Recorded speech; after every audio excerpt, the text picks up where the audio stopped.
Palabra y vida. Con el padre Manuel Horta, desde Sevilla.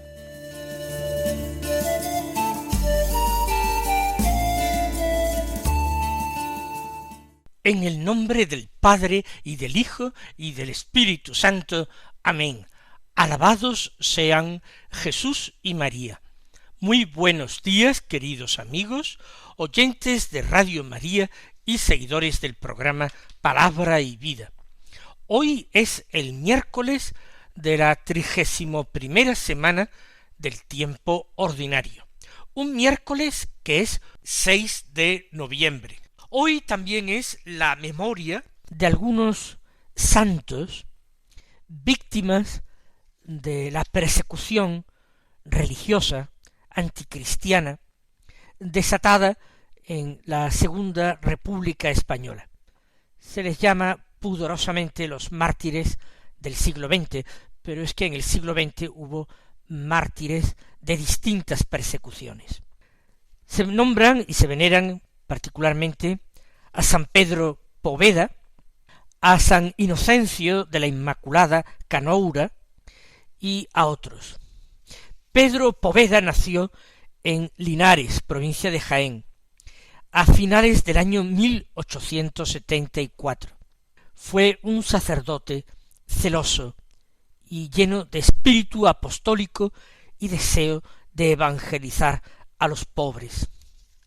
Fue canónigo en la colegiata, en la Basílica de Nuestra Señora de Covadonga, en Asturias, pero luego, vuelto a Andalucía, desarrolló una tarea evangelizadora entre los pobres del barrio de las Cuevas de Guadix, unas casas, unas viviendas rupestres. Hoy día pues se pueden visitar turísticamente algunas, pero en aquel tiempo era nido de pobreza, de analfabetismo y de muchas enfermedades ligadas con la falta de higiene y la falta de desarrollo humano. Fundó la institución teresiana, con mujeres maestras con vocación para la enseñanza en medios rurales, y que tenían que ser como levadura en medio de la masa que la fermentase. El 28 de julio de 1936, 10 días después del alzamiento nacional, él murió mártir. Víctima inocente, quien siempre había vivido del lado de los pobres.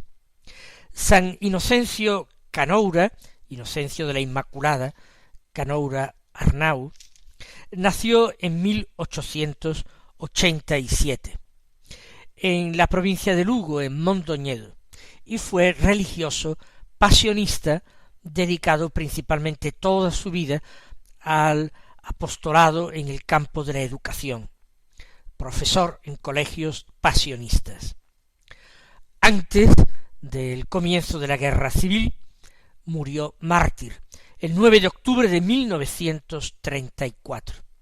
Juan Pablo II canonizó, beatificó primero y canonizó a decenas y decenas y decenas de mártires españoles, víctimas de esta terrible persecución religiosa desatada durante la Segunda República Española.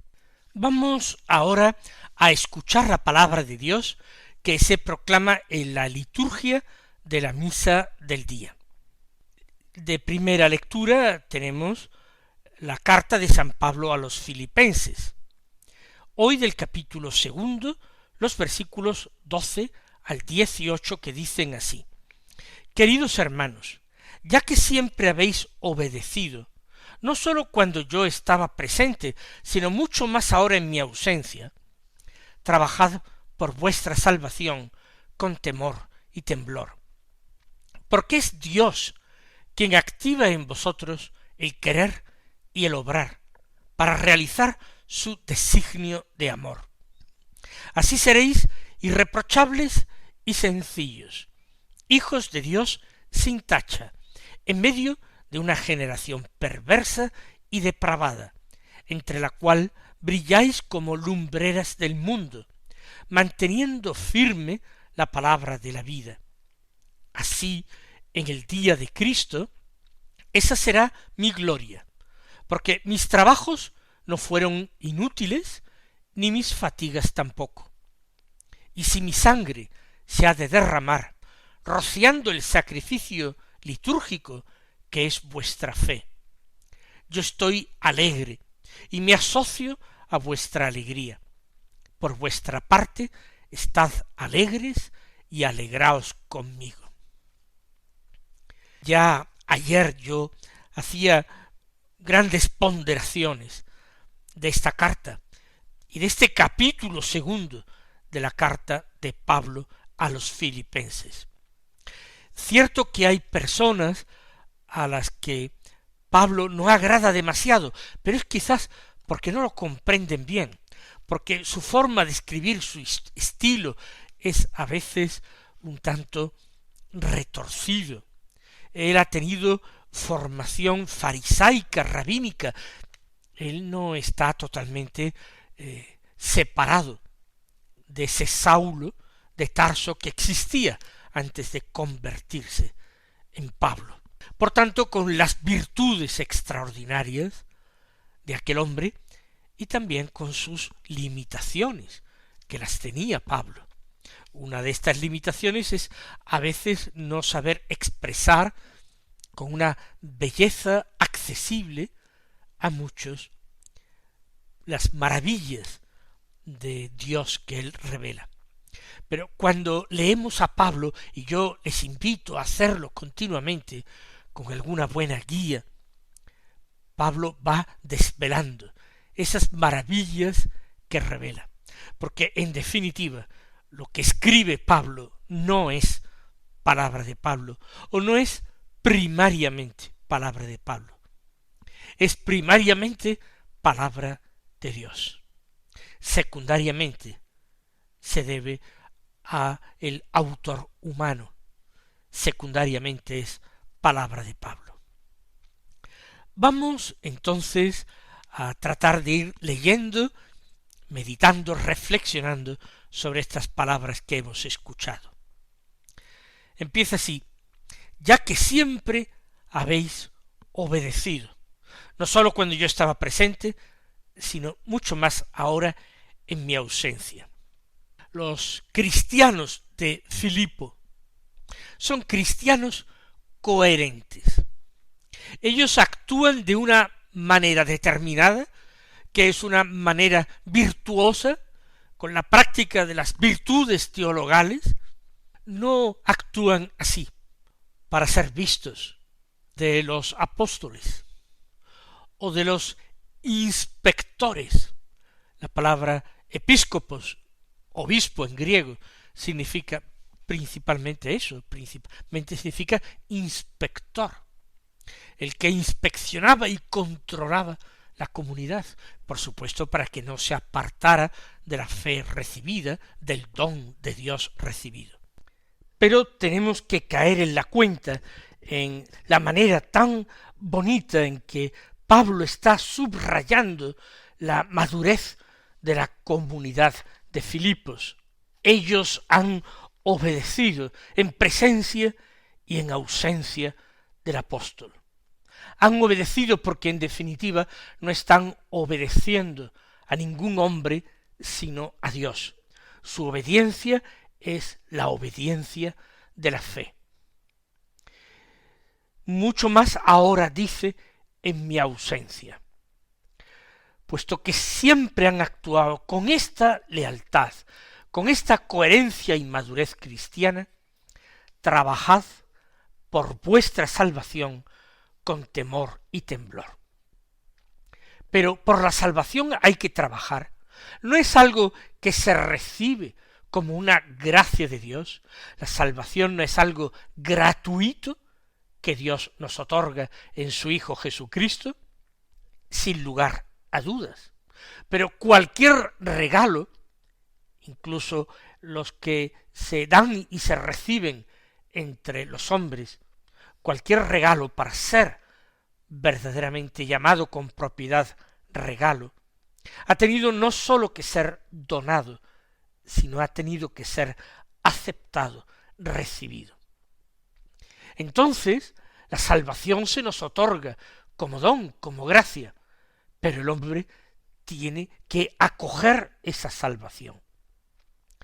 Esa tarea de acoger la salvación, actuando de una manera coherente con el don de Dios que se nos ofrece en Cristo Jesús, esa tarea es a la que se refiere Pablo diciendo: trabajad por vuestra salvación.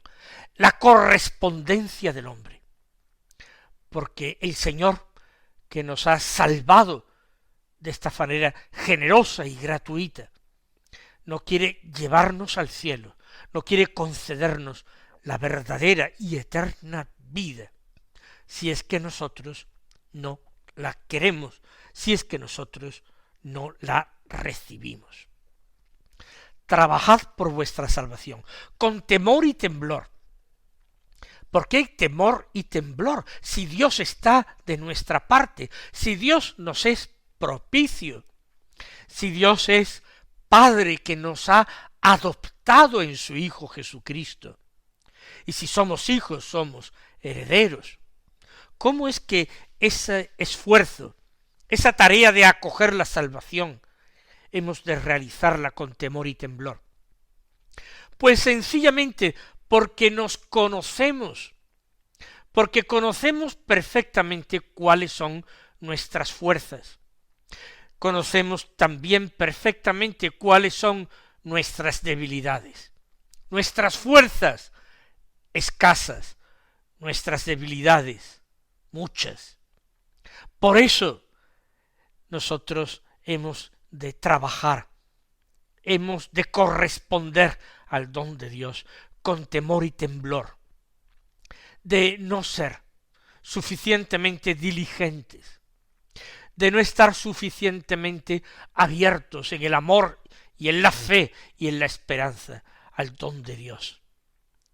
Temor y temblor, porque conocemos con cuánta frecuencia fallamos, con cuánta frecuencia proponemos el bien y terminamos realizando el mal. Por eso, con temor y temblor, con cuidado, con atención exquisita, los filipenses y nosotros que leemos la epístola hemos de colaborar con la salvación de Dios, hemos de trabajar por ella. Sigue diciendo Pablo: porque es Dios quien activa en vosotros el querer y el obrar para realizar su designio de amor. Esto es importantísimo, hemos de creerlo, con fe divina y católica revelada por Dios. Y lo digo porque hay muchos cristianos, y muchos católicos incluso, que me parece que por ignorancia no lo saben, no lo creen. Y es que no nos es posible a nosotros los hombres realizar ninguna obra buena, ni siquiera la de abrirnos para acoger la salvación, ni siquiera la de desear la salvación. No podemos nada, absolutamente nada, sin la gracia de Dios. Es Dios el que activa en nosotros el querer y el obrar, el deseo y la disposición de ánimo y la voluntad que sigue al deseo. Es así. Realmente el Señor, cuando pronunció aquellas palabras que recoge el Evangelio: sin mí no podéis hacer nada, no estaba ni mucho menos exagerando el Señor. Estaba diciendo la verdad desnuda, con total precisión y exactitud. Sin mí no podéis hacer nada, absolutamente nada. Sin mí no podéis creer en mí, creer en mis palabras, esperar en ellas. Sin mí no podéis aceptarlas como palabras de vida. Sin mí no podéis desear la salvación que vuestro Padre Dios ofrece. Sin mí, sin mi gracia, no podéis salvaros, porque hasta el primer paso de desear y conocer y después de aceptar la salvación, hasta eso solamente podemos dar esos pasos, porque Dios es el que activa en nosotros el querer y el obrar. Pero nosotros tenemos la esperanza inmensa de que esa gracia no nos ha de faltar, que Dios llama y al mismo tiempo infunde la gracia para que escuchemos la llamada e infunde la gracia para que sepamos desear responder a la llamada e infunde la gracia para que, de hecho, respondamos a la llamada, creyendo que la obra la hacemos nosotros, e incluso en su infinita misericordia, concediéndonos el mérito de acoger una salvación que Él nos ha dado, nos ha hecho desear y nos ha concedido la posibilidad de aceptar. Realmente, Él lo hace todo en nosotros. Y sin embargo, esa colaboración nuestra, ese granito de arena, es imprescindible que nosotros lo pongamos. Ese pasito es necesario que nosotros lo demos.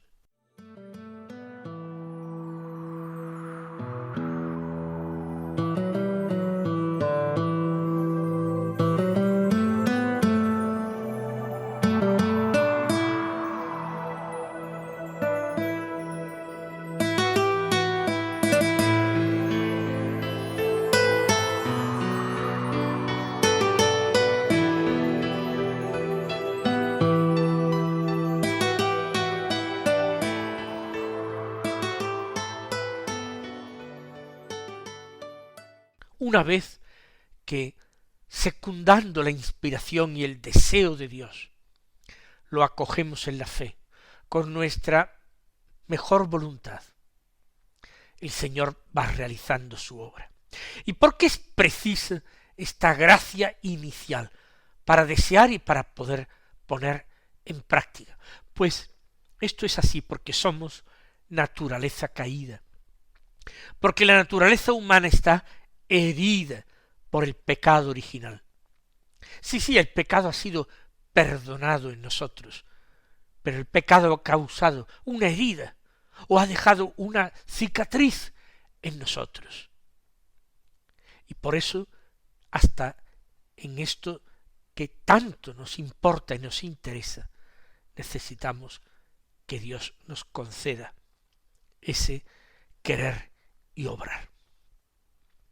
Ahora, dirigiéndose a la comunidad, exhorta al bien, a la caridad fraterna, a la unión, a la unidad.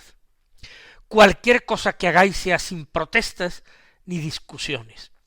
Así seréis irreprochables y sencillos. Sí, porque a pesar de que han aceptado la palabra del apóstol, ahora vienen las especificaciones, las concreciones, las determinaciones. Ahora entran las opiniones humanas, las preferencias humanas. Y ahora es cuando el cristiano tiene que ser capaz de aparcar todo lo que le separa de sus prójimos.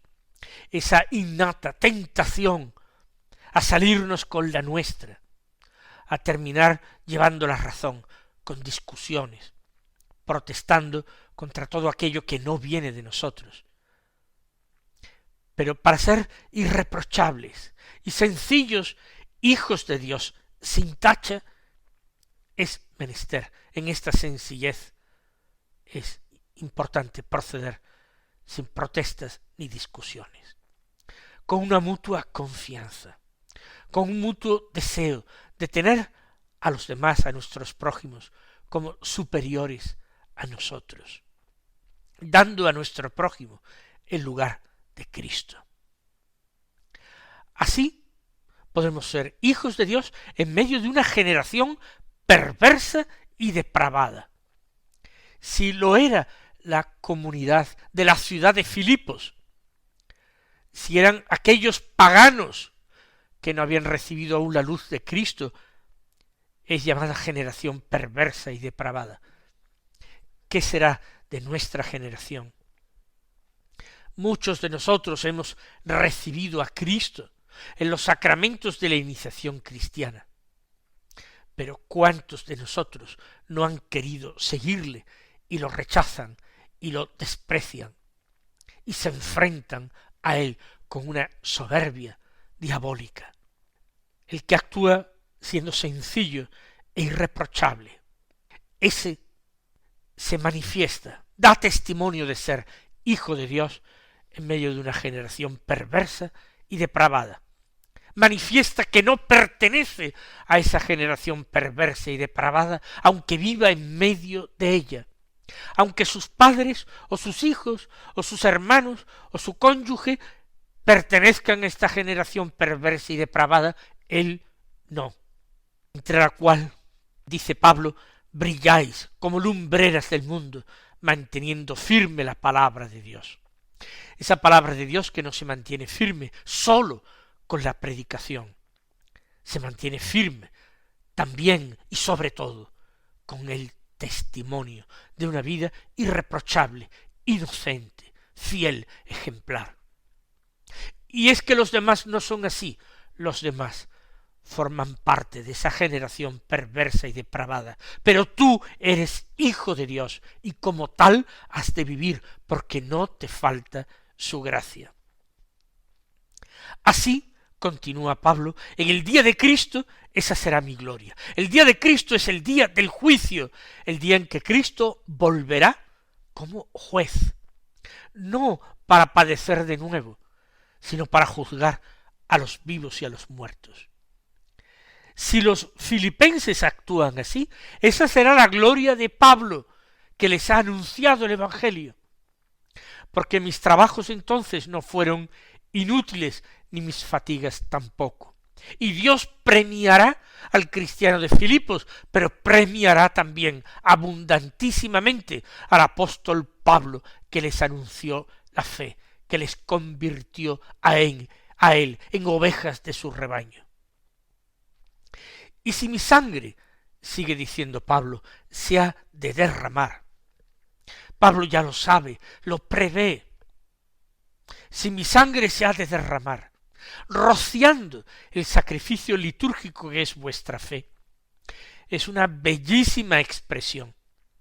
En la sangre de los sacrificios de la antigua alianza se rociaba el altar donde se daba culto a Dios. Ahora ese altar de culto a Dios es la fe del cristiano. Y la sangre del mártir, del apóstol, se derrama sobre esa fe para sellarla. Yo entonces estoy alegre y me asocio a vuestra alegría. Por vuestra parte, estad alegres y alegraos conmigo. Esa alegría de la fe que tiene que experimentar el cristiano, la comunidad de Filipos y su apóstol. Mis queridos hermanos, el Señor os bendiga y hasta mañana si Dios quiere.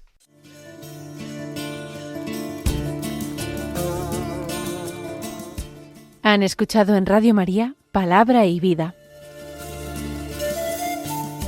un programa que dirige el Padre Manuel Horta.